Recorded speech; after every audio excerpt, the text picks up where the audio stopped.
Fala pessoal, eu sou o Renan, do canal Teoria em 5. Eu vou explicar para vocês um pouquinho mais sobre progressão aritmética, tá?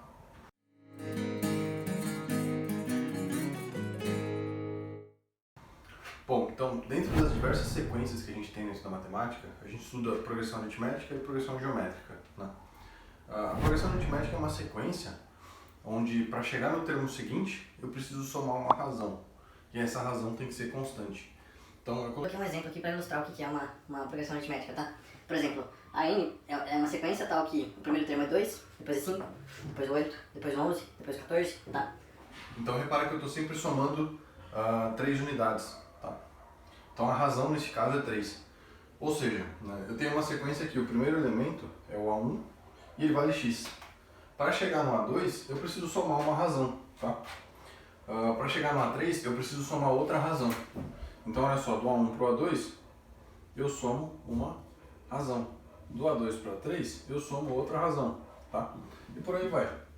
Ou seja, a razão é um valor constante e você sempre vai encontrar ela fazendo o termo seguinte menos o termo anterior.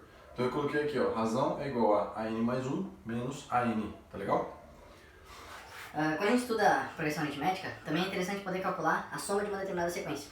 Por exemplo, eu tenho uma sequência que tem 10 termos, né? 2, 5, 8, 11, 14, 17, por aí vai, até o 10º termo. Existe uma maneira mais simples de eu conseguir calcular a soma dessa sequência, sem ter que somar um por um, sem ter que somar um com a 2, com a 3, tá? E por aí vai.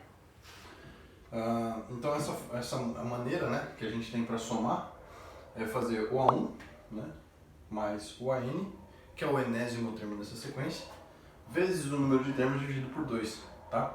Mas como é que eu encontro o enésimo termo, né?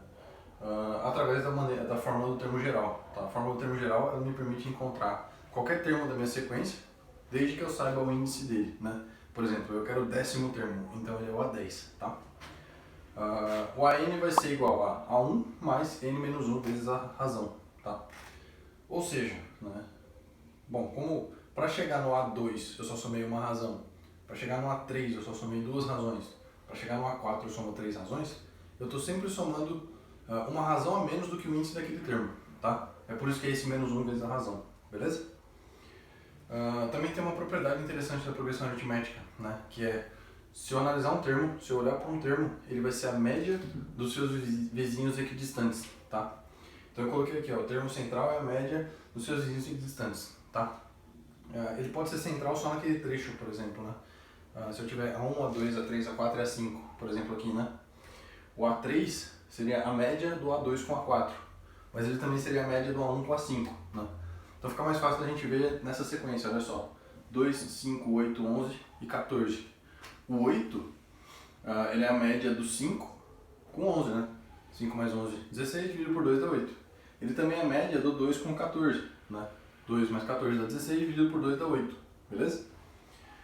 Agora eu entendi! Agora eu saquei! Uma última coisa que sempre cai na hora de analisar uma PA é a lei de formação. A lei de formação ela é uma expressão baseada no índice daquele termo.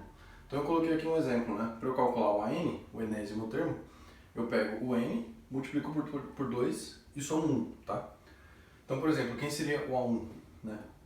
O A1 tem N e o A1. Então seria 2 vezes 1 mais 1, que daria 3, tá legal? O A2, por exemplo, né? Seria 2 vezes o 2, porque o N do A2 é 2, mais 1. Então o A2 seria 5, tá? Bom, o A3 seria 2 vezes o 3, mais o 1 que dá 7. Então olha só, se eu conseguir calcular todos os termos da minha PA, eu até consigo provar que ela é uma PA, só que existe uma maneira mais fácil de provar que é uma PA e não mostrar que ela é uma PA, né? não fazer testes. A maneira correta de provar que a N é uma PA, né, é usar justamente essa expressão. Utilizar o conceito de termo seguinte menos o termo anterior tem que dar um valor constante, tá? A razão tem que ser constante. Bom, então olha só. O que eu quero provar é que a razão é AN mais 1 menos o AN, tá? Bom, mas quem é o AN mais 1? A gente vai substituir o N mais 1 dentro da lei de formação, né? Então vai ficar assim, ó, 2 vezes n mais 1, beleza? Porque eu estou substituindo n mais 1 aqui, no lugar desse n, mais esse 1zinho aqui. Tudo isso menos o AN, né? Bom, a ideia agora é substituir o n da expressão pelo próprio n, né? Ou seja, vai ficar 2n mais 1 mesmo.